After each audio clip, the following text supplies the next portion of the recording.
Mars गुरुकुल तर्फे friend, philosopher आणि guide ही concept आपण घेऊन येतोय.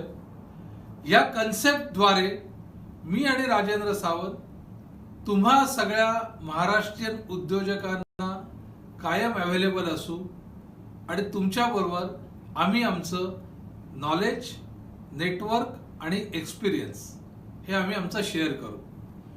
अशा पद्धतीने अनेक महाराष्ट्रीयन उद्योजकांना त्यांच्या व्यवसायामध्ये पुढे घेऊन जायचं असं स्वप्न आम्ही बाळगलेलं आहे. आम्हाला दोघांना हा विश्वास आहे की असे कमीत कमी 100 महाराष्ट्रीयन उद्योजक की ज्यांचा उद्योग व्यवसाय 100 कोटीचा होईल तिथपर्यंत आम्ही त्यांच्या बरोबर असू. त्याच्या पुढे ते त्यांची भरारी स्वतः घेतील. असे 100 उद्योजक घडवणं असा उद्देश आम्ही घेऊन चाललोय. आपल्या सगळ्यांना